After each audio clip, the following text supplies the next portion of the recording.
Hey, why haven't you given me any money this month? Do you have any idea how much I need to spend? I've been swamped with work, okay? I forgot to send you the money, but I'm dealing with it now. Remember that in just 2 months, I'll be completely out of debt. You don't have to keep reminding me of that, do you? Do you think I enjoy being stuck with a useless person like you? You're beyond ungrateful. How dare you insinuate that I wasted my time giving birth to you and raising you just so you could be successful today? Enough! Stop with the sarcasm. Anyone who overhears your words would think you actually love me. You think you're clever, huh? You even had the audacity to teach me about life. But guess what? I need another $5,000 this month. $5,000? For what exactly? This month I want to buy your brother some new shoes and clothes to prepare him for work. And I also want to provide him with proper nourishment so he can keep his strength up while job hunting. He's been feeling down and losing weight because he can't find a job. I can't stand seeing him like this. And how is that my problem? Didn't we agree that I'd give you $10,000 every month until it adds up to $200,000 as a thank you for giving birth to me? After that, we'd cut ties and never bother each other again. I'm not obliged to give you more money to support him. Besides, isn't he just unemployed because he dreams of being a manager or department head rather than taking any job available? How can you say such heartless things? He's your brother, your flesh and blood. He has a decent university degree and he's an extremely talented and capable person. How could he settle for some low-level employee position when he's treated as an errand boy? He deserves more than some menial job where he's treated like a servant. Huh? Don't think that your little amount of money gives you the right to say whatever you want about my son. Whatever you want, but I won't give you any extra money. Oh, hold on. I've thought about it again. $200,000 is probably not enough to compensate for my love, effort, and sacrifices in raising you. Moreover, my son is about to get married. If he doesn't have a car or a house, society will look down on him. So before you cut ties with us, you better buy your brother an expensive car and a fancy house. Otherwise, don't even think about escaping from me. What? That was never part of our agreement, and you know it. Well, I've been thinking. Aren't you the manager of a prestigious company? With your high salary, it shouldn't be a problem at all. Just a few more years and you'll be able to fulfill this obligation, won't you? That's not the point. You clearly understand that I have no responsibility or obligation to cater to your son's life. If it weren't for my father's dying wish, instructing me to take care of you and your brother until he can stand on his own, I would have cut ties with you a long time ago, Kimberly. You're such a heartless monster of a child. How could you prioritize the words of a dead man over mine? The one who raised you?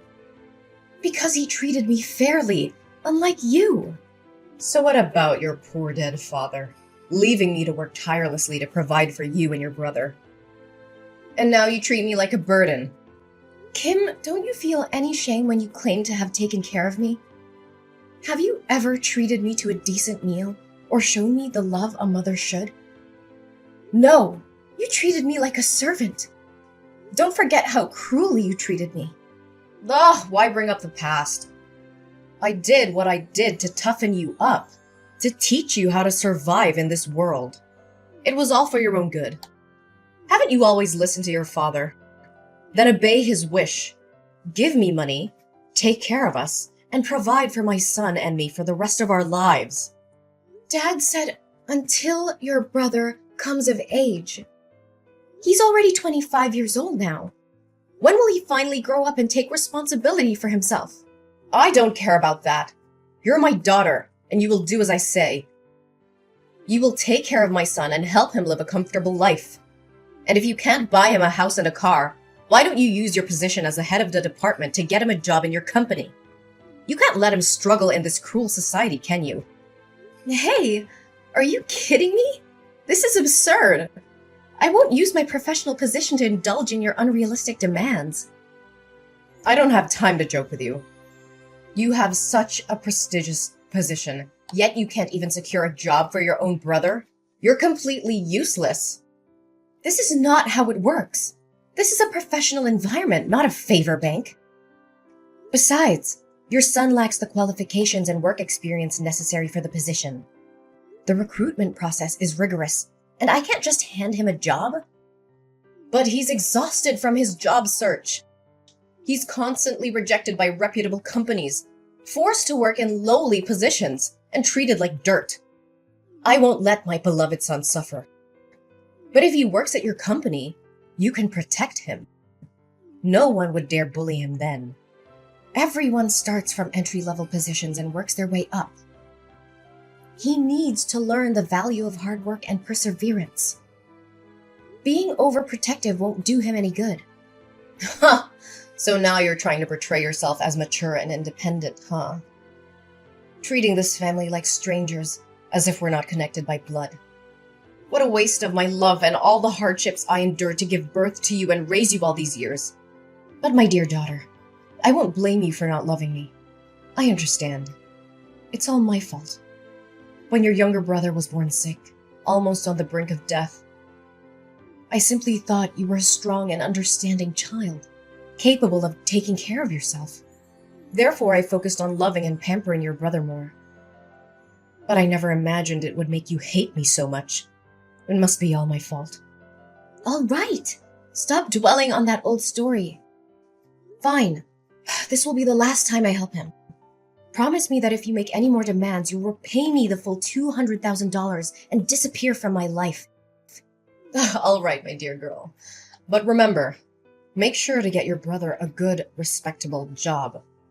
My precious son is not meant to be a mere errand boy or an ordinary employee somewhere. I can't make that decision alone. I will reach out to HR and arrange an interview for him with me and my boss. If he passes the interview, he will be assigned a suitable position based on his abilities. That's the best I can do. That's acceptable. As long as you're there to protect him, no one will dare to bully him. Make sure to tell him not to reveal our sibling relationship at work. I don't want others to make assumptions. I'm sure you also don't want your son to be labeled as incompetent and useless, relying on his sister to secure him a job, right? Fine, don't worry about it. Oh, I'm thrilled to hear that my son is finally going to have a job. I need to make preparations for him. Hey, Kim. Do you know where James is? I can't get in touch with him. Did that jerk run away after causing all this trouble? Why are you using such harsh words to scold him? Can't you see how scared he must be? He didn't want things to turn out like this. He did it for the sake of our family. As his older sister, shouldn't you try to comfort him and find a resolution instead of berating him? What? So you already know what happened and yet you're still defending him? James might have to go to jail and pay double the contract value, which amounts to $1 million. And I could also be held accountable and face an investigation. Why would anyone want that? It's just a stroke of bad luck. Besides, it's not as catastrophic as you're making it out to be. You just need to compensate the company for the contract, and everything will be fine. Do you think it's that simple? James colluded with the construction material suppliers, replacing the materials my company purchased with cheaper, lower quality ones and pocketing the price difference. He was in charge of procuring materials for this construction project. If it weren't for a surprise inspection conducted by the corporation today, it would have been difficult to uncover his deceit because he always knew my inspection schedule and could easily prepare in advance. Do you realize that building a structure with substandard materials can lead to serious incidents and damage my company's reputation like this? He didn't do it on purpose, did he? He was lured into this by the sales side. Unfortunately, he got caught. You know he lacks experience in work and life, so it's understandable that he made a small mistake. Just a small mistake? The company has already involved lawyers and the police. Can you still defend him? Do you realize that this could result in up to 10 years of imprisonment? The police are already investigating, and James won't be able to escape the consequences. He directly signed the receipt for the fraudulent goods, and the supplier admitted to the fraud as well. Not only will he have to go to jail, but I'll also have to take responsibility for this mess. Tell me where he is. He needs to face the consequences of his actions. Enough! It has come to this point, and you have to find a solution instead of placing all the blame on your brother like that. What other solution do you propose? The only way now is for James to turn himself in and accept the consequences of his actions. But remember, this is his responsibility, and I won't beg for him. Ariana, my dear daughter, I know you love your brother and me. You've always done everything for our family, right? But I'm running out of options. It's beyond my capability to fix this. Actually, there is still one way. Since you're James's boss, if you take the blame for this, the severity of the crime will be lessened for him, right? What are you suggesting? I mean, if you collude with the seller, steal money for materials, and then manipulate the orders to make James unknowingly become an accomplice, your crime will be seen as less serious. I think your sentence could be reduced by half. So you would only have to go to jail for 5 years, and my son would only need to pay a fine. What? Are you asking me to plead guilty for James and go to jail on his behalf? Exactly. He's your brother, and it's only natural for you to help him. Besides, what's the harm? What's the harm? My goodness. My only mistake was placing my trust in the wrong place. I never thought that no matter how flawed you both are, you would dare to engage in illegal activities or harm the company. I was foolish to believe that James could change for the better. Don't blame my son and speak of him as if he's useless and incompetent. Everything is your fault. In terms of work, you haven't been strict enough in managing your subordinates, allowing such exchanges of materials to happen. In terms of family, as the older sister, you couldn't even provide a house or a car for your younger brother, forcing him to struggle with a meager salary. And because of his low income, he can never afford a house. So I suggest he find a quicker way to earn more money. So, all of this is your fault, and now you have to take responsibility for it. What? What did you just say? Are you the one who instigated James to do these despicable things? How could you? You're willingly putting your own son behind bars. I always thought you made my life miserable, but I never expected you wouldn't even raise your favorite son properly. How dare you speak to me so rudely? Is this how you treat your own mother? I can't believe I put in the effort, money, and love to raise you, and now you treat me like an enemy. You claim to have worked hard to raise me? Let me remind you, it was you who forced me to drop out of college to work and earn money to support your son's education. You said that girls would never be as successful as boys and that I would end up getting married and becoming a stranger. So there was no need for further education. Do you remember how I had to beg and plead with you to let me continue my studies and take up part-time jobs in the afternoons? And even night shifts, just to pay for my own education and support your son? And whose fault was that? It was your father who said you should take care of us instead of him, right? You're such a weirdo. Why do you listen to him more than me? While you always favored your son, saving the best for him, buying new toys and giving him whatever he wanted, I had to make do with hand-me-downs from my cousin or items I picked up from charity boxes. I always had to eat the leftovers after your son finished his meal, and I spent my days doing household chores. Thankfully, I had a father who loved me, but he didn't have much money and was constantly oppressed by you. All he could do was comfort me and buy me ice cream whenever he saw me unhappy. Oh, don't say that. I still love you. I always think of you, care about you, and worry about you. So let me ask you this question. If you can answer it correctly, I will plead guilty for James as you wish. Fine. Ask away. I'll answer whatever it is. What day is my birthday? What kind of question is that? Do you think I don't remember your birthday? I am your mother, the one who gave birth to you.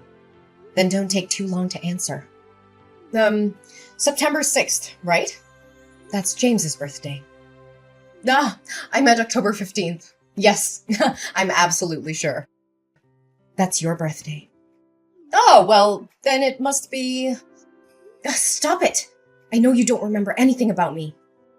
It doesn't matter. I've made up my mind. You have to plead guilty for James. You're just a girl. You'll get married and become a stranger to me, and even if you go to jail, it won't matter. But James is different. He's a boy, and he will be the one to take care of me when I'm old. He needs a bright future, a successful career, and a clean record. He can't go to prison. You can stop with your nonsense now. Do you remember our deal? What deal are you talking about? If you ask me to do anything more than finding James a job, then all previous agreements, including the $200,000, will have to be returned to me, and we will cut ties immediately. Furthermore, you and James will have to move out of my house. So what? What are you gonna do, huh? I have no money to repay you, and I won't leave this house. You have no right to kick me out. I will make a scene and show everyone what an ungrateful, disobedient daughter you are. Oh, I haven't revealed everything yet. Of course I won't demand the money back because both you and James will have to earn another $1 million to compensate my company. And as for leaving the house, I won't be the one to ask you to leave. I'll leave it to the police. You can sit there and wait comfortably because the police will come to pick you up. What? Why are the police involved in this? Do you remember when you accidentally confessed that you instigated James to steal money from my company? Well, coincidentally, the police entered my room at that moment to request cooperation in their investigation, and I conveniently let them read the entire conversation. So, Kimberly, what am I supposed to do now? I can't plead guilty for your son, whether you like it or not. But here's some good news for you. You'll be able to accompany James in jail and not have to worry about accommodation and food for the next, let's say at least 5 years. How dare you betray your own mother? Ariana, you can't do this to me! But we already cut ties. No. It's much deeper than that, Kimberly. From this moment forward, I declare that you are no longer my mother. I refuse to be associated with someone who is willing to sacrifice ethics, integrity, and the well-being of others for personal gain. Our DNA may be the same, but our values and principles couldn't be more different. How can you say such things? We're family, Ariana. You can't just disown me like that. Family is supposed to be a source of love, support, and trust. But you've shown time and time again that you're willing to betray those ideals. I won't allow myself to be dragged down by your immoral actions any longer. I choose to surround myself with people who uplift and inspire me, not those who bring me down. Ariana, please, I'm begging you to help me. I know I've made terrible mistakes, but I genuinely love you more than anyone, even more than James. You're my daughter, and my heart aches at the thought of losing you. Begging for help now, Kimberly? After all that's happened? It's quite ironic that you claim to love me more than James. Your words hold no weight when your actions have shown a different story. Ariana, please, I'm begging you to listen. I know I've made mistakes, but deep down, my love for you has always been greater than anything. Please, Ariana, I'm on my knees begging you. Don't turn your back on me. You're my daughter, my flesh and blood. Kimberly, love is not a bargaining chip or a means to escape the consequences of your actions. I need to prioritize my own well-being and the well-being of others. I'm sorry, but I can't be the one to save you from this. It's time for me to move forward without you. So here's how things turned out in the end. Kimberly and James, well, they didn't get off easy. The judge threw the book at them and sentenced them to a solid stretch in jail. James got slapped with a 10-year sentence, while his dear old mom, Kimberly, got a solid 8 years. Ouch. As for me, well, I managed to dodge that bullet. The investigation cleared my name, and I was found innocent of any involvement in their shady schemes. Can I get a hallelujah? It was a huge relief, let me tell you. No bars for this gal. But you know what? I decided it was time to make a fresh start. I couldn't stay in that house anymore, with all the memories of deceit and betrayal lingering in the air. So I packed my bags, sold that place, and bid farewell to that chapter of my life. Good riddance. I landed in a new town, ready to hit the reset button. And guess what?